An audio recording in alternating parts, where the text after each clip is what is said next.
प्यारे दोस्तों, आज हम आपको बताएंगे कि माह रमजान में गरीब बच्चों पर क्या गुजरी। जिन बच्चों के पास इफ्तार में खाने के लिए एक वक्त का खाना भी नहीं था, ये वीडियो देखकर यकीनन आपकी आंखों में आंसू आ जाएंगे। अगर आपने आज की हमारी वीडियो को लाइक नहीं किया तो इसे जरूर लाइक कर लें। अगर आप हमारे चैनल पर नए आए हैं, आपने इसे सब्सक्राइब नहीं किया तो अभी सब्सक्राइब कर लें और आइंदा आने वाले ऐसे ही वीडियोस की नोटिफिकेशन के लिए बेल आइकन पर क्लिक करना न भूलें। तो आइए वीडियो को शुरू करते हैं। दोस्तों, ये कहानी जावेद नाम के एक शख्स की है। जावेद भाई ने अपने घर इफ्तार का प्रोग्राम रखा और अपने दोस्तों रिश्तेदारों की दावत की और उन्हें इफ्तार पर बुलाया। घर में इफ्तार की मुकम्मल तैयारियां चल रही थीं। ये कहानी जावेद भाई खुद बयान करते हैं। वो बताते हैं कि मैंने आमों की पेटी नीचे रखकर अपनी बीवी से कहा, बेगम, इफ्तारी के इंतजाम में कोई कमी बेशी नहीं रहनी चाहिए। बीवी ने कहा, और कितनी बार एक ही बात कहेंगे? क्या पहले कभी कोई कमी बेशी रही है जो इतनी ताकीद कर रही हैं? पिछली बार भी सब कुछ इतना अच्छा बना था कि आज भी आपके दोस्त तारीफ करते हैं। तो मैंने कहा, हाँ वो तो याद है, आज भी वैसे ही होनी चाहिए। तुम्हें पता है दोस्त अहबाब हैं तो जरा तुम्हारी भी इज्जत होगी और मेरी भी। बीवी ने रूह अफ़ज़ा की बोतल दूध में डालते हुए कहा, हाँ हाँ ठीक है, आप फिक्र न करें, वैसे ही होगी। साथ ही उसने कहा, चिकन बिरयानी, मटन कढ़ाई, शोरमा, कबाब, जर्दा, निहारी, पकोड़े, समोसे, मिल्क शेक, ये सब कुछ तैयार हो चुका है। खजूरें भी मंगवा ली हैं, बस फ्रूट काटने बाकी हैं। आप जरा मेरी मदद कर देना, टाइम कम बचा है। ये सुनकर जावेद भाई कहते हैं, मैंने छुरी ली और बीवी के साथ बैठकर फ्रूट काटना शुरू कर दिया। कुछ ही वक्त में इफ्तारी का इंतजाम मुकम्मल हो चुका था। हमने सारा सामान डाइनिंग टेबल पर लगा दिया। इतने में दोस्तों और रिश्तेदारों के आने का सिलसिला भी शुरू हो गया। इफ्तारी के वक्त तक सब लोग पहुंच चुके थे। इफ्तार का वक्त होते ही सब ने इफ्तारी की और खुशी खुशी खाना खाने में लग गए। इतने में मेरा एक दोस्त अफजाल नवीद का मजाक उड़ाते हुए कहने लगा, अरे नवीद यार, थोड़ा ही खाना, कहीं ऐसा ना हो तुम्हें यहां से उठाकर ले जाना पड़े। ये सुनकर सारे लोग हंस पड़े और हंसी मजे के साथ साथ लजीज खानों का मजा लेने लगे। जब सब लोग खाने से फारिग हो गए तो ये कहते हुए बाहर निकलने लगे, जज़ाकल्लाह, बहुत मजा आया। मैं अपने हाथ धोने के लिए वॉश बेसिन पर गया। जाकर टंकी खोली। इतने में मेरे कान में एक बच्ची की आवाज आई। बच्ची कह रही थी, अम्मी, अब तो सब लोग तरावी की नमाज भी पढ़ रहे हैं, हमने अभी तक रोजा इफ्तार नहीं किया, सेहरी भी सिर्फ पानी से की थी। जावेद कहता है, ये सुनकर मेरी आंखों के आगे अंधेरा छा गया। ये आवाज पड़ोस के 12 साल की बच्ची की थी।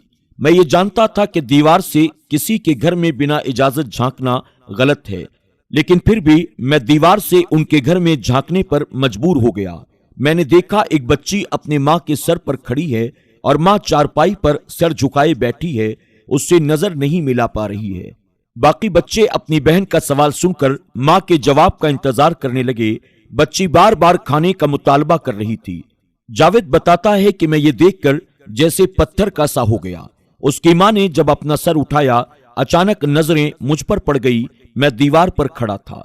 उसकी आंखें आंसुओं से भरी हुई थी। मुझ पर नजर पड़ते ही वो जबरदस्ती मुस्कुराई और चादर से आंसू पोंछते हुए कहने लगी, भाई आप कैसे हैं? ये लड़की बहुत जिद्दी है, अभी खाना खाया है और अब फिर से जिद कर रही है। जावेद कहता है, वो झूठ बोल रही थी, शायद जानती थी कि मैंने बच्ची की बातें सुन ली हैं। मैं सोच रहा था कि जो मेरे दोस्त इफ्तारी करते वक्त बार बार खाने की तारीफ कर रहे थे और एक दूसरे को कह रहे थे कि भाई कम खाओ वगैरह वगैरह, वो सब बातें जब उन्होंने सुनी होंगी तो इन पर क्या बीती होगी। जावेद बताता है कि मैं ये सब कुछ देखकर सोच रहा था। इतने में पता नहीं मेरी बीवी कब मेरे पास आकर खड़ी हो गई।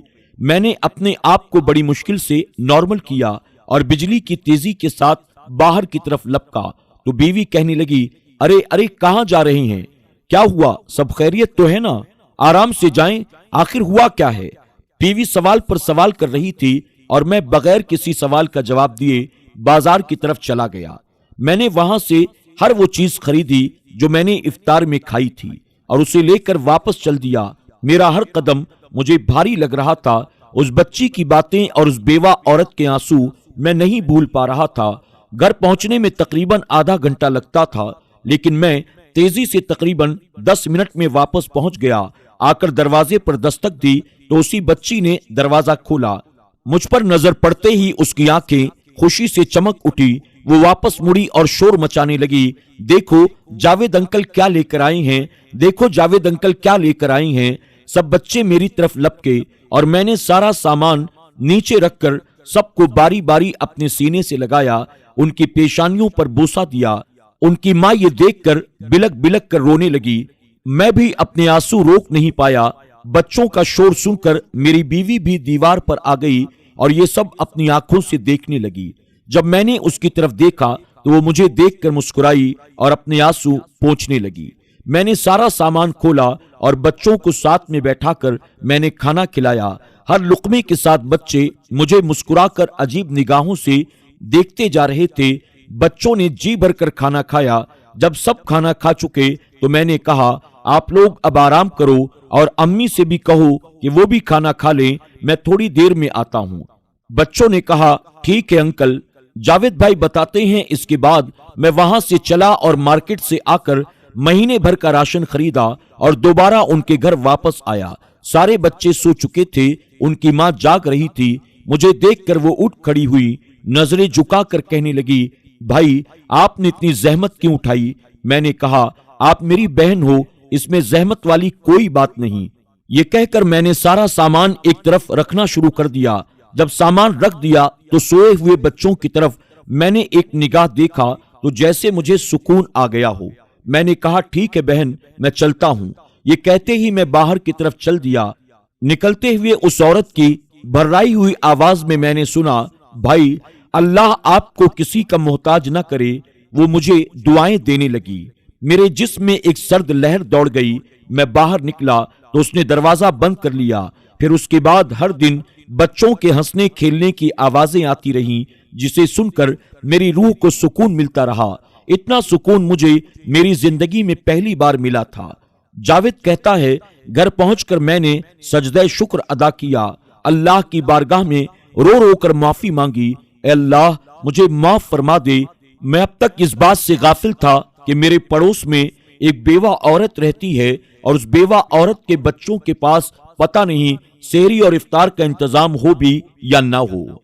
दोस्तों, हम खाते पीते घरों के दोस्तों और रिश्तेदारों को तो खाने पर मदऊ करते हैं और समझते हैं कि हमने बहुत बड़ा सवाब का काम कर लिया। यकीनन किसी रोजेदार को रोजा इफ्तार कराना बहुत बड़ा सवाब का काम है, लेकिन इस बारे में कभी भी नहीं सोचा होगा क्या हमारी तरफ से मुस्तहिकीन तक उनका हक पहुंच रहा है। दोस्तों, उम्मीद करते हैं कि आज की इस वीडियो के जरिए हम जो पैगाम आप तक पहुंचाना चाहते हैं वो पैगाम आप तक जरूर पहुंच गया होगा।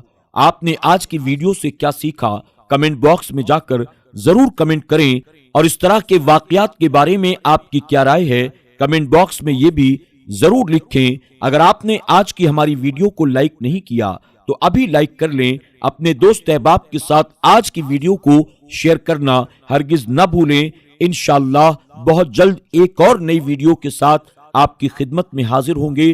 तब तक के लिए हमारी पूरी टीम को इजाजत दें। अल्लाह आप सबके रोजों को, नमाज तरावी को, अल्लाह आपकी तिलावत को, सदक़े, फितरे, खैरात व ज़कात को अपनी बारगाह में शर्फ़ कबूलियत अता फरमाए और इस माह मुबारक में मेरा करीम अपने जिन जिन बंदों और बंदियों की बख्शिश फरमाने वाला है, उनमें हम सबको, हमारे वालिदैन को, हमारे अहलो अयाल को और तमाम ईमान वाले भाइयों और बहनों को भी शामिल फरमाए। अल्लाह हाफिज।